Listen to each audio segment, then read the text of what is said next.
Okay, been reading the newspaper lately, ladies and gentlemen. Christmas is coming up. You can get all things like G.I. Joe, you can get dolls, you can get presents and all of these good things. And you can get some new games that are sweeping across the country called Dungeons and Dragons. On the line with me this afternoon is Sharon Sipos from Chesterfield, Virginia. Sharon, how are you? I'm fine. Glad to be with you, Marlin. And are you going to tell us that something is wrong with some of these nice little Christmas presents we'd like to get? Yes, I certainly am. All right, we're going to talk about Dungeons and Dragons. Give us just a few little sentences on why Dungeons and Dragons has got you upset, and then we'll find out how you got involved. Okay, I want to mention, too, that this is just one of a number of what's known as fantasy role-playing games. There are many others, and parents should be aware to look for certain catchwords.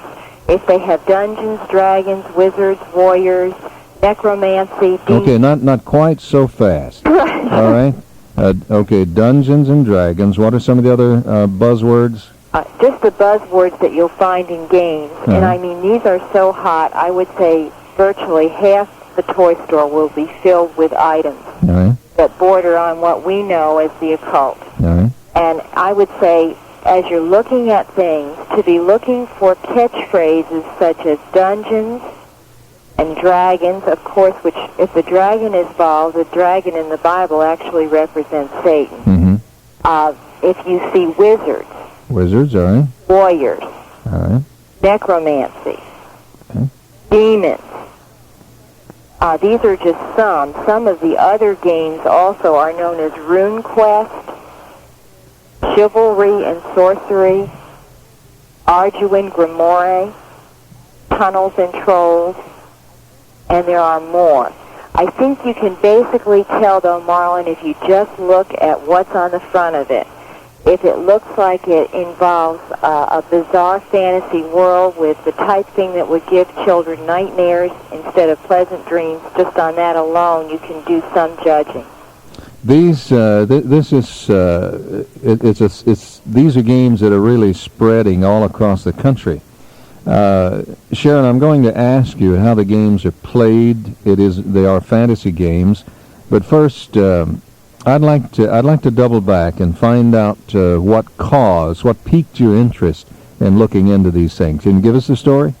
Yes, I sure can. And I believe you also asked me what my objection was, too. Okay, all right. And it's on two fields, really. The first being that as a mother and as a former teacher, I can look at these things and know just from looking at the pictures that they're not healthy, pleasant things for children to be spending their time with. Then on top of that, you're adding the spiritual element, which they use occult items. In fact, this was declared a game teaching witchcraft in Sacramento, California. It's been through the courts already and removed from the school system there.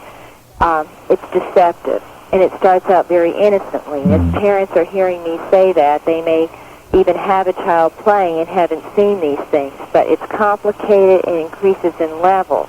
And a quote from Dr. Gary North, who's an expert on occultism, he said it's the most effective, most magnificently packaged, most profitably marketed, most thoroughly researched introduction to the occult in man's recorded history. Wow. Kind of know what we're dealing with.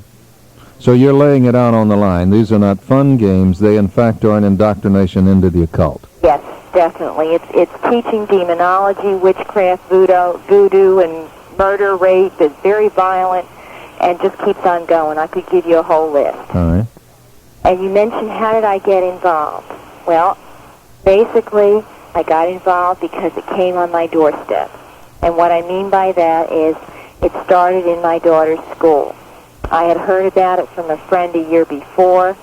It's the first time I ever heard about it. I knew nothing about it. After checking with my daughter and finding out that she'd never heard of it, I'm afraid, as many of us do, I kind of put it on the back burner, and other than praying for my friend who was trying to remove it from her school, I didn't do anything else. And then I was informed by a close friend that's a counselor and who was counseling a child with emotional problems. that it was in my daughter's school and starting as an after-school activity. And I knew enough about it to know that it could be addictive, that the kids did not stop playing. It's an open-ended type thing that goes on and on. You research your character and carry many of the tools for playing with you. You talk about it. You just don't leave it on the game table. And that's one of the problems. And that's basically how I got involved. And what ended up happening is we learned of suicides, one locally where there's a lawsuit now pending. Okay, I want to talk about that. It's not just fun and games, but there have been actual suicides. Sharon, let me take a break along the network and hold that thought. We'll get back to that. We're talking about Dungeons and Dragons, and we will answer your questions later on. We'll be right back.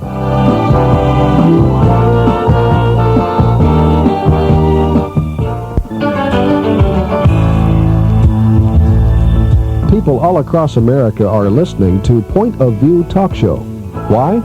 Well, because Point of View is the talk show that's different. We deal with the issues that the evening news would rather ignore. If you enjoy Point of View, tell a friend. Or better yet, be sure to tell all your friends, your pastor, teacher, and youth leaders about this program. International Christian Media produces Point of View and is dedicated to bringing you information that is very important to all of America. It's life-saving knowledge that helps to keep people from perishing. You're invited to respond today to the call of the ministry. Your financial support is needed to help maintain this ministry. If you have a desire to reach the lost and you enjoy Point of View, please join us today as a monthly supporter of Point of View Talk Show. Your prayer support is also greatly appreciated and needed. You become part of International Christian Media when you give and pray. Please send your letters of support to Marlin, Maddoux. The address is Post Office Box 30, Dallas, Texas 75221. Once again, the address is Post Office Box 30, Dallas, Texas, the zip code 75221. Thank you, and may God richly bless you and your household.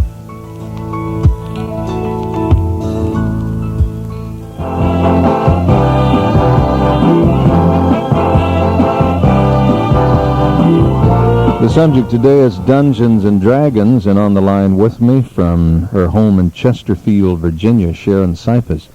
Sharon, let me go back. Are you saying that, was it your daughter that was involved in this? No, my daughter didn't get involved. Okay. But I knew that she would be affected by the children playing in the school, again, because they more or less keep on playing it.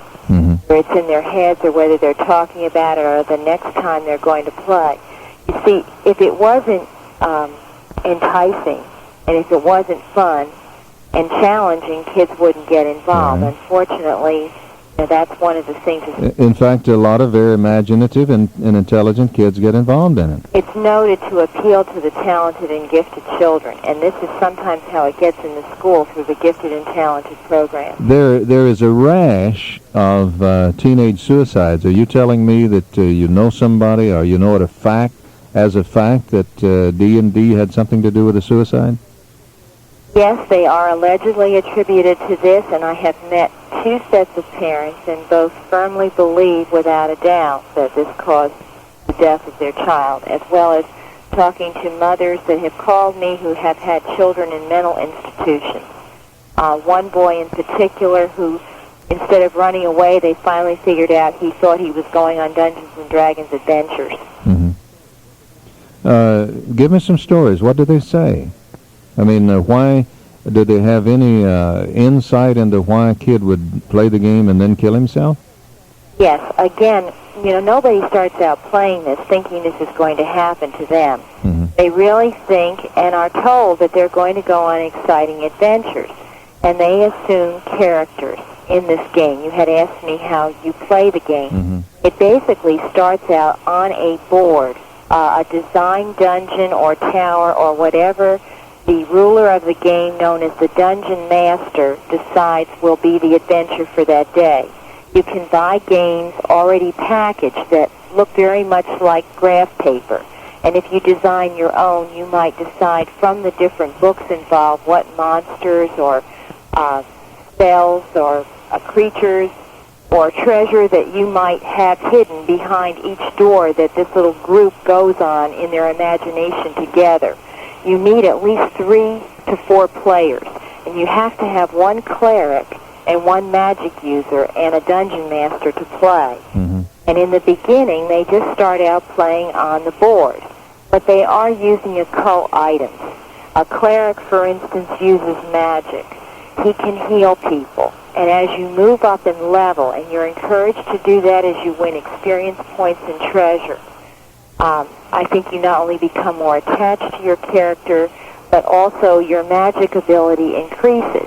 What happens is this is sort of based on medieval times, and kids will get into researching those times. They'll make actual weapons of that day, and there are books you can buy that show you the weapons. And what will eventually happen, at least from what we've seen and what many times the kids will deny, is they'll move from just playing it around a table to actually going out perhaps and having an adventure, or doing some experimenting and going into the occult on their own, even into witchcraft and sacrificing animals. Are you kidding? No.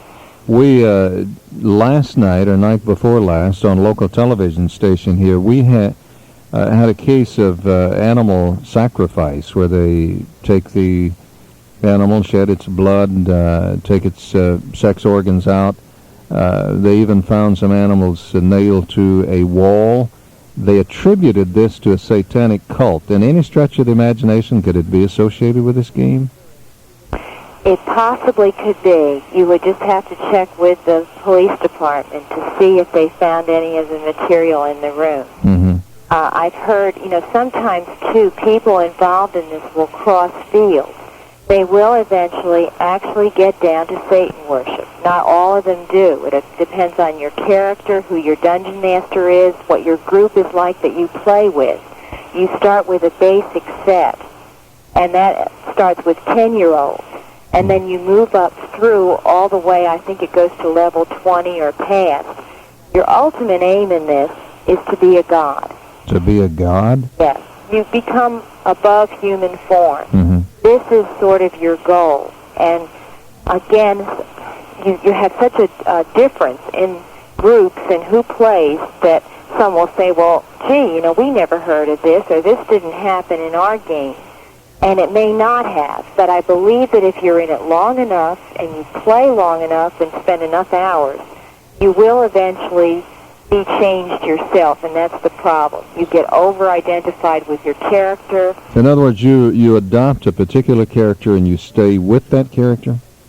Until he gets killed in the game. Okay. Again, I mentioned violence. Mm-hmm. In the beginning, your character might get killed quite often, Mm-hmm. even.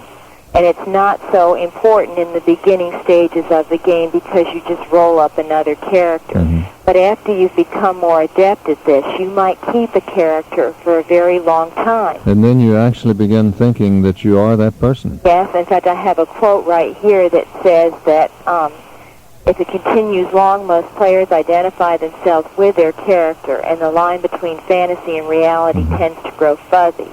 One authority concerning this game said, the stuff that makes me nervous is over-identification with characters. I've seen people have fits, yell for 15 minutes, hurl dice at a grand piano when their character dies. Wow. And I do know, of a boy locally who went into a deep depression. He didn't kill himself, but it did affect him. I've had more than one tell me that. I've also heard of skirmishes with swords where they've almost injured each other, just in play. Mm-hmm. And because, again, but some of the standard arguments are with this thing is, well, this won't happen to me, or there had to be something wrong with that kid anyway if he had mental problems, or if he lost the edge between reality and fantasy, or he killed himself. And I maintain that between the ages of 10 and 16 are a vulnerable time for a child. I would say kids at that age have a real problem with what's real and unreal anyway. Yeah, and just normal imagination. They have sometimes difficulty between fantasy and what's real. Yes, and plus all the pressures, adolescence, the whole thing. I think it's a very vulnerable age. Okay, based on some of your research, seeing what it can do. Nevertheless, I have heard, and I think as you mentioned, it has been introduced into schools. Right. Am I correct? That's right. It was in our school system. It is now been... You're talking about in your own school system? Yes. Okay, tell me how it was introduced, how it was handled, etc. Sometimes it was brought in by a teacher that might have played in college. You had mentioned this game was new. Mm-hmm. Its present form, it is fairly new. However, it's been around for at least 8 or 10 years and was a fad on college campuses. Mm-hmm. And I even have a couple of articles that are older from Newsweek and a couple of other papers where they tell about college kids dressing up and going down in sewers or basements under the college to act this out. Mm-hmm.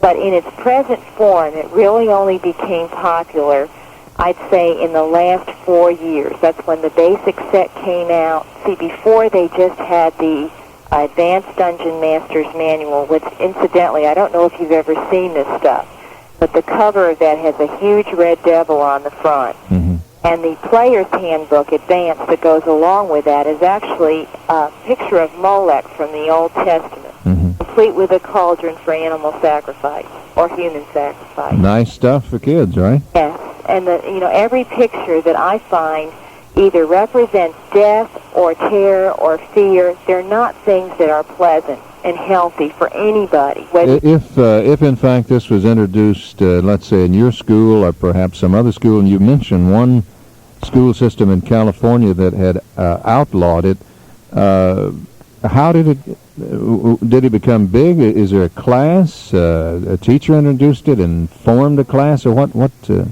Okay, several different ways. Sometimes the kids will have found this on their own, and they'll bring it into class. And you see, this is very challenging. It takes a bright mind to do it. Mm-hmm. And they might say to the teacher, we have this terrific game that uses our imagination and it increases our math skills. We have to figure, it's problem solving. And the companies many times will send letters to teachers, an advertisement, encouraging them to use these games because they do tend to increase certain skills. However, other skills will decrease at the same time. Their grades might go up in one thing, such as computer skills and math, and go down in the rest of their subjects.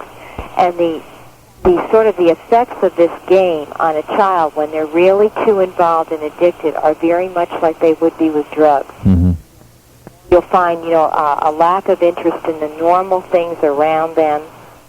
The boy it's quoted in the pamphlet that we have, and you may have seen from Pro Family Forum. The boy that was mentioned in this pamphlet that had the Seattle policeman's son, he was using sulfur and garlic to summon demons to help him in the power of persuasion. He got into the more magical aspect of the game. And, it's again, it can take a lot of different forms. Some go one way with it, some go other ways with it. Do you see demonic activity in this? Definitely, yes. Mm-hmm. I have a couple of quotes here. In fact, in one of the books, there's a little demon called a closet that you can have ride your shoulder to give you extra power. Mm-hmm. And I have one is concerning Satanism. In 4 pages, 16 to 19 of the Monster Manual, the word demon appears 106 times. Wow. And the player has been told to trust 4 of these demons, and it's told as lesser gods, reference deities and demigods. And incidentally, in this game, part of it, and you're told that whether you choose one or not, you will have a patron god, and there's a whole book on gods. People will argue this and say that it's just mythology and you can't erase, all the Roman gods and the Greek gods and the Norse gods. Well, they are all there. That's true. But you are told that you will be aligned with one of those, whether you choose to or not, and that it's a very important part of the game. This is incredible. Bad ones. My guest, Sharon Sipos. Sharon, when you found out about what was going on, what did you do? Did you go to the school and talk to them about it? I did go to school, but very honestly, I really didn't want to. Mm. First thing I thought of is, especially as a Christian, that they would just say I was objecting from that standpoint. Yeah. I didn't realize, though, that this thing was a whole lot bigger than I was, and that if I would just trust God, He would really move in it. And what basically happened is we have a local Christian radio station that has a talk show. Mm-hmm. I called and mentioned it to the announcer. And through that, the school got just a few calls, but an anonymous message was left for me that if I would call a certain number, I would find out about a suicide. Okay, I'm going to have to take a break. You said you got a call. If you'd call a certain number, they would give you some details on that. I want to hear about it, but we've got to take about 90 seconds out. Let the local stations along the network bring you some very, very important messages. Don't go away. Listen up. We'll be right back.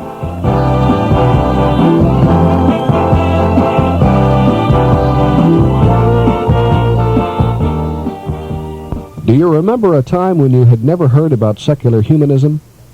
Think back and recall when you were uninformed about cults, the New Age movement, the attack on your school children, and other current dangers. Remember how thankful you were when you heard this information you'd been missing on Point of View? Well, that's what Point of View in international Christian media is all about, bringing people knowledge on vital issues, because lack of knowledge causes people to perish. You need to stay informed, and so do your loved ones. Point of View can remain a strong light in the storm of adversity if you stand behind us. We at International Christian Media are very thankful and appreciative of all of our partner broadcasters who support this ministry, but we still know there are millions more to reach with the gospel. Join us today to keep revival fires burning in our great country. Please send your faithful monthly pledge to Marlin, Maddoux, Post Office Box 30, Dallas, Texas, the zip code 75221. Once again, that address is Marlin, Maddoux, Post Office Box 30, Dallas, Texas, 75221. America is desperate for revival, and it's up to us to do our part. May the blessings of God be yours as you stand with us in these last days.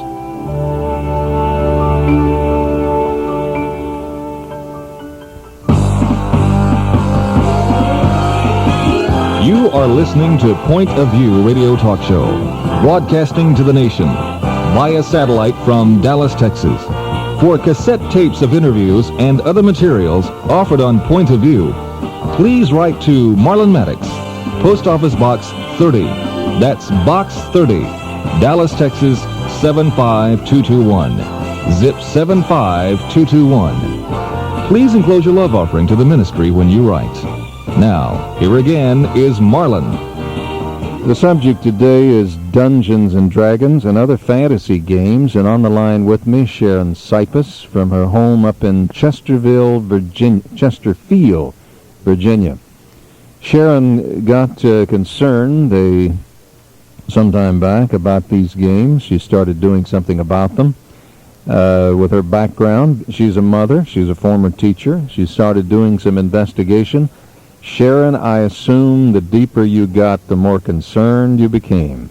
I had no idea. I know now that we've only touched the tip of the iceberg. Wow. But you went on a radio talk show there in your city, and you say you got an anonymous phone call that if you'd call a certain number, you'd get some information on a suicide? Yes, really, I wasn't going to call the principal of the school at that time. The reason I called the radio station is I thought they might be able to help me if they had any information on the game. At that time, I had nothing other than what I remembered that my friend had told me. And also, I just felt like possibly someone else from my daughter's school might hear it that was interested also. Mm-hmm. But the moderator of this show said something very important, and I think that this is what really made me decide to call right away and not wait. And actually, if I hadn't, I never would have got the message that changed everything. Mm-hmm. He said that as Christians, our silence meant that we consented. Our silence means we consent. Yes. All right. Said it twice. Mm-hmm. And then he said the time to get these things were not when they were already entrenched in our schools, but before they ever got there.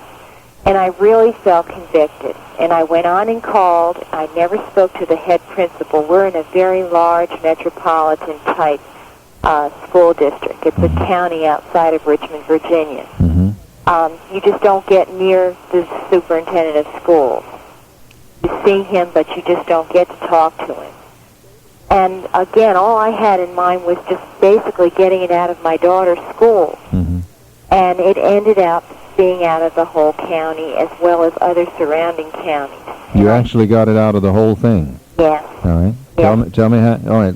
Continue the story. Okay. I can't say an awful lot about this particular case because of the lawsuit pending.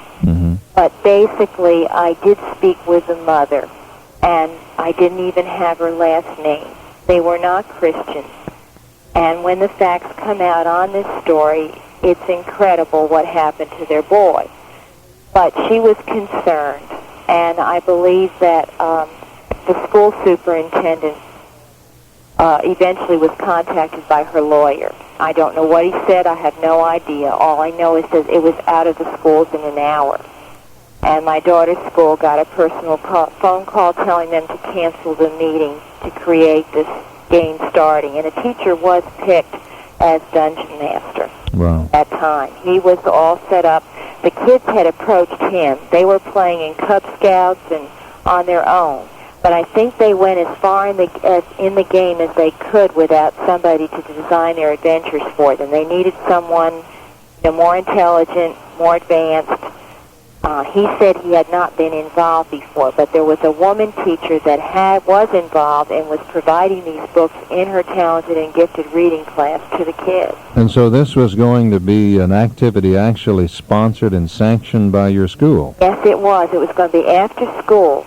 Sometimes, and in one of the cases here locally, it was during class time that it was actually introduced, right in the classroom. And sometimes there'll be an activity period within the school day at the end of the day, and several parents have contacted me from other states trying to get this out, saying that this is one of the ones allowed. You mentioned a school system. Is it in California? Yes. What happened there? This, I believe, involved Christian Life Ministries, and they were able to get it out of Sacramento, California. However, there was a large coven of witches in that same area, and they in turn took Christian Life Ministries to court. Christian Life Ministries won the court suit, and Dungeons & Dragons was found to be teaching a bona fide religion. Wow. It did cost them $20,000 in court costs, though. But they proved that it is teaching a religion, which is occultism. That's right. And I have a quote here which says that some 1,000 practicing witches divided into covens, and they're recognized themselves in California as a bona fide religion and given tax-exempt status. And, it just went on to say that they were able to bar it because it was a religion. And you're saying that somebody that would be associated with a coven would say, hey, this game is great. Somebody in witchcraft would use it as a tool to proselytize. Am I correct? It could very well be, yes, as well as other things, including Satan worship. Many, from what I've heard, sometimes if someone wants to learn more about the occult and wants to get in it and has never been in it, they have used this game to help them. Sharon, sometimes people who are not very spiritually minded, who look kind of with favor on things like this, and they would call you a new right religious fanatic, they don't seem to understand how something like this can lead to something else.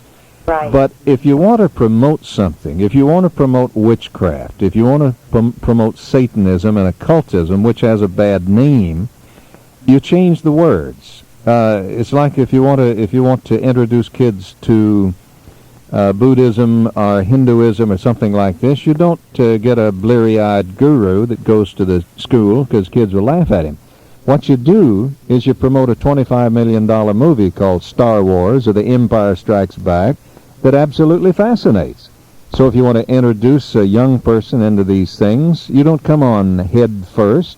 You use a game like Dungeons and Dragons and something else and say it's exciting. And then before you know it, you've got him hooked. That's right. That's exactly. And I'm going to even make a statement a little bit further. And I'm learning this, and I'm still learning as I'm going along. I've only been involved at all since February of this past year. So it's been a short period of time, and a lot's happened. But I know that you've probably had some people on, and people in your audience have heard of the New Age movement. I thought of that as we're going along. I've had Constance Cumby on 3 times. Right. Well, this game promotes a mentality toward Eastern religion. Things are used like levitation and astral projection. And I see that games like this could get kids in a frame of mind to accept a one-world government type of religion based on Eastern religion. All right, let's look at it like this. The scenario that Constance gives us and Dave Hunt gives us, you've got kids that are being conditioned by Dungeons and Dragons. They're conditioned by The Empire Strikes Back and some of these other movies. And Maitreya comes along and he says, I'm going to bring peace to the world. They relate to it. They've been conditioned. Is this what you're saying? I believe so, yes. I really do. And I didn't even know of the New Age movement until probably June of last year. Never heard of it. And I'm beginning to see pieces of a puzzle come together. Fit together. Sharon, let's open the phone lines. Will you answer some questions for people? Sure. All right. If you'd like to make a statement or if you'd like to ask a question, we're going to open the phone lines. Again, I do ask you to make your statement as brief as you can. If you're the type that rambles on, let me suggest you write it down and read it, or at least ad-lib it a little bit. But make it as brief as you can, and we'll get as many calls in as we possibly can. The nationwide number is 1-800-351-1212. 1-800-351-1212. If you're inside of Texas, use area code 214 and the same number, 351-1212. Sharon, all the lines are already buzzing, so I suppose people have some questions. But before we go to the phone, let me ask you one question. Okay. You are Christian. Yes. All right. And you get involved in reading this stuff, researching it. How do you protect your own mind and spirit? I pray first, and I cover it with the blood of Jesus Christ. And I believe that I just know that God has given me grace in this. You know, sometimes you can tell when it's all right to do something when God is honoring it and grace is following you. Would you give a note of warning to people not just to run helter-skelter into studying it? Definitely. I didn't want to touch this stuff, and the only reason I did is because unless you know what you're talking about and you can show people what's actually in the book, they won't believe you. Okay, let's go to the phones. We'll go to Dallas. Ed, hello. Hello, Marlin. Hi. I've got a boy in my scout troop that was heavily involved in this. He still probably is for several years. And I talked to him about it, and I mentioned it to his mother one time. And he has changed somewhat over the years. I had a tape by Bob Larson about this I let him listen to, and he got interested in finding out more about it. So he wrote the people that published all this material. Of course, that's, like asking Noah about the flood. And they sent him a whole envelope full of propaganda, and even from some so-called ministers talking about how good it was. And so you can find ministers that'll believe anything, Ed. Go ahead. That's right. So Bob Larson was in town one time, and I approached him and gave him this stuff and told him about the situation and asked him if he'd write this boy a letter, and which he did. And the boy got the letter. I never did get to see it. He was going to bring it up one night at a meeting and show it to me, but he never did get to. But he has deteriorated quite a bit, and he's running around with some kids that supposedly are into drugs. They're not in our scout troop or anything. And he seems to have these swings, and he seems to have wide swings of personality change. Some nights he'll come up there real straight arrow, and then other nights he'll come up there just real punk, rock sort of attire and so forth. A question, Ed, in the literature that they sent back to you, can you give us a couple of brief things, the rationalizations for using it? Well, gosh, I don't have that in front of me right now, but it was just, they had testimonials from people in there that you would tend to think, like I said, these so-called ministers, that really talked up how good it was and how it was just a recreational sort of thing, and it was harmless and it was fun, and and all these kinds of things. Gary Gygax, the guy that wrote the whole thing and started it, he even had a letter in there about it, his ideas about it and so forth. But I was just wondering, this poor mother is about to go crazy with the way this kid is shaping up now, and he has a very violent streak in him. There's been some things that have happened that. Okay, let's let her comment, Ed. I want to ask her about that. Okay, we'll have her comment. I've got to take a break. Okay, thank you for calling.